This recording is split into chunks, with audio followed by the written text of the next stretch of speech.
ഈ വീഡിയോ കണ്ടുകൊണ്ടിരിക്കുന്ന എല്ലാ അധ്യാപകർക്കും നമസ്കാരം. LP UP ഇൻ്റർവ്യൂ നടന്നുകൊണ്ടിരിക്കുകയാണല്ലോ. അപ്പോൾ ഇൻ്റർവ്യൂവിന് തയ്യാറെടുക്കുന്ന അധ്യാപകർക്ക് വേണ്ടിയുള്ള വീഡിയോ ആണിത്. ഈ വീഡിയോയിലൂടെ ഇൻ്റർവ്യൂ സംബന്ധിച്ച എല്ലാ സംശയങ്ങളും നിങ്ങൾക്ക് മാറിക്കിട്ടും. ആദ്യം ഇൻ്റർവ്യൂ ഫോം ഫില്ല് ചെയ്യുമ്പോൾ ശ്രദ്ധിക്കേണ്ട കാര്യം, ഡിഗ്രിക്കാരാണെങ്കിൽ 28 എന്നുള്ള ബയോഡാറ്റ ഫോമും അല്ലാത്ത അധ്യാപകർ 28A എന്ന ബയോഡാറ്റ ഫോമുമാണ് ഫില്ല് ചെയ്യേണ്ടത്. അടുത്തതായിട്ട് ശ്രദ്ധിക്കേണ്ട കാര്യം, എല്ലാ ചോദ്യത്തിനും ഉത്തരം എഴുതുക എന്നുള്ളതാണ്. എല്ലാ ബോക്സിലും നമ്മൾ ഉത്തരം എഴുതിയിരിക്കണം. ഏതെങ്കിലും ചോദ്യം നമുക്ക് ബാധകമല്ലെങ്കിൽ അവിടെ നോ എന്നെങ്കിലും എഴുതാനായിട്ട് പ്രത്യേകം ശ്രദ്ധിക്കുക എന്നുള്ളതാണ്. ഇനി തിരഞ്ഞെടുക്കേണ്ട ഭാഷ ഇംഗ്ലീഷോ മലയാളമോ നമുക്ക് തിരഞ്ഞെടുക്കാം. രണ്ട് ഭാഷയിലും നമ്മൾ എഴുതിയത് കൊണ്ട് തെറ്റില്ല.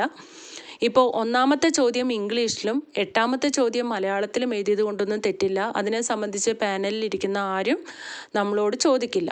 പക്ഷേ ശ്രദ്ധിക്കേണ്ട കാര്യം, അക്ഷര മിസ്റ്റേക്ക് ഇല്ലാതെ എഴുതുക എന്നുള്ളതാണ്. പ്രത്യേകിച്ച് നമ്മൾ അധ്യാപകരാണ്, അപ്പോൾ സ്പെല്ലിംഗ് മിസ്റ്റേക്ക് ഇല്ലാതെ എഴുതുക എന്നതാണ് പ്രധാനമായിട്ടുള്ള കാര്യം. ഇനി ഫോം ഫില്ല് ചെയ്യുമ്പോൾ ചില അധ്യാപകർക്ക് വരുന്ന സംശയങ്ങളൊന്ന് പറയാം. സീരിയൽ നമ്പറിൻ്റെ കോളത്തിൽ നമ്മൾ എഴുതേണ്ടത്, നമ്മുടെ പ്രൊഫൈലിൽ കയറി അഡ്മിഷൻ ടിക്കറ്റ് എടുത്താൽ ഏറ്റവും മുകളിൽ ലെഫ്റ്റ് സൈഡിലായിട്ട് സീരിയൽ നമ്പർ കാണാം. ആ സീരിയൽ നമ്പർ പ്രകാരമാണ് നമ്മളെ ഇൻ്റർവ്യൂവിന് വിളിക്കുക. അപ്പോൾ ആ സീരിയൽ നമ്പർ കൃത്യമായിട്ട് അവിടെ മെൻഷൻ ചെയ്യുക. പിന്നെ പാസ്സായ പബ്ലിക് പരീക്ഷകൾ എന്നുള്ളവിടെ 4 കോളം മാത്രമേ ഉള്ളൂ. എക്സ്ട്രാ നമുക്ക് വരച്ച് ആഡ് ചെയ്യാവുന്നതാണ്. ക്ലാസ്, ഡിസ്റ്റിങ്ഷൻ, അവാർഡ്, മെഡൽ, ആ ഒരു ബോക്സ് ഫില്ല് ചെയ്യുമ്പോൾ ശ്രദ്ധിക്കേണ്ട കാര്യം, ക്ലാസ് ആണെങ്കിൽ ക്ലാസ്സും, പേഴ്സൻറ്റേജ് ആണെങ്കിൽ ആ പേഴ്സൻറ്റേജും എഴുതാം. ഗ്രേഡ് അവിടെ മെൻഷൻ ചെയ്യാൻ പാടുള്ളതല്ല. അപ്പോൾ ഒരു ബോക്സിൽ വന്നിട്ട് പേഴ്സൻറ്റേജും അടുത്ത ബോക്സിൽ ക്ലാസ്സും എഴുതിയത് കൊണ്ട് തെറ്റില്ല.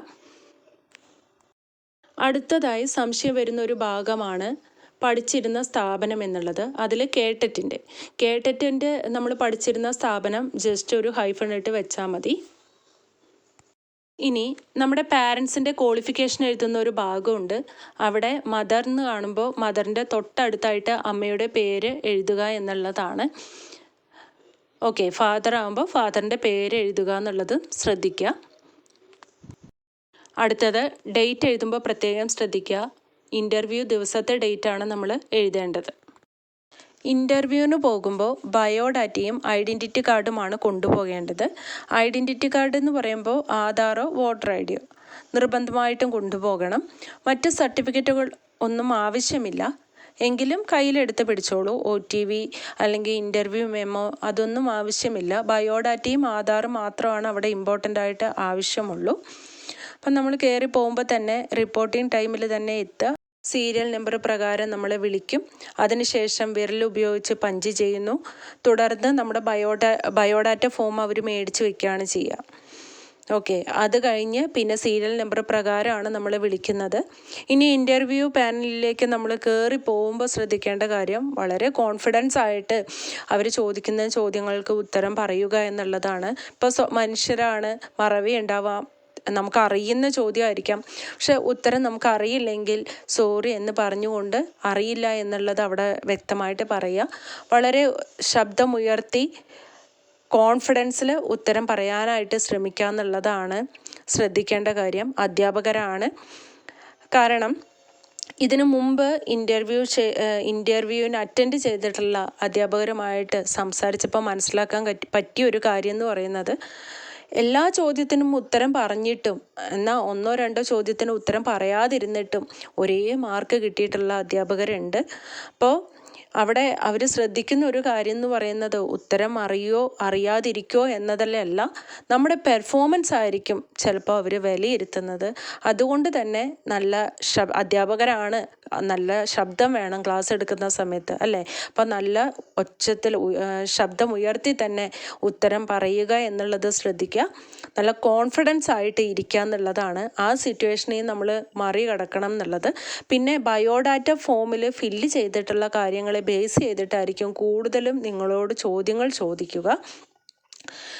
അല്ലെങ്കിൽ 1-2 ക്വസ്റ്റ്യൻസ് ആയിരിക്കും പുറത്തുനിന്നുണ്ടാവുക. കൂടുതലും ബയോഡാറ്റയെ ബേസ് ചെയ്തിട്ടുള്ള ക്വസ്റ്റ്യൻസ് ആയിരിക്കും കൂടുതലും ചോദിക്കുക. നിങ്ങളുടെ ഹോബിയെ ബേസ് ചെയ്തിട്ടോ ഒക്കെ ആയിരിക്കും. ചിലപ്പോൾ നിങ്ങളുടെ അംബീഷനെ ബേസ് ചെയ്തിട്ടോ അല്ലെങ്കിൽ നിങ്ങളുടെ ക്വാളിഫിക്കേഷനെ ബേസ് ചെയ്തിട്ടൊക്കെ ആയിരിക്കും. ഇപ്പോൾ BA ഇംഗ്ലീഷൊക്കെ ആണെങ്കിൽ ഇംഗ്ലീഷ് സംബന്ധമായിട്ടുള്ള ക്വസ്റ്റ്യൻസ്, BCom ആണെങ്കിൽ മാത്സിനെ സംബന്ധിച്ച് അങ്ങനെയുള്ള ക്വസ്റ്റ്യനൊക്കെ ചോദിക്കാം. ചിലപ്പോൾ ക്വാളിഫിക്കേഷനെ ബേസ് ചെയ്തിട്ടല്ലാതെയും ചിലപ്പോൾ BA ഇംഗ്ലീഷ് പഠിച്ച കുട്ടിയുടെ അടുത്ത് മാത്സ് സംബന്ധമായിട്ടുള്ള ക്വസ്റ്റ്യൻസും ചോദിക്കാം. കാരണം LP ടീച്ചേഴ്സ് ആകുമ്പോൾ എല്ലാ വിഷയത്തെക്കുറിച്ചും പരിജ്ഞാനം ഉണ്ടാവണമല്ലോ.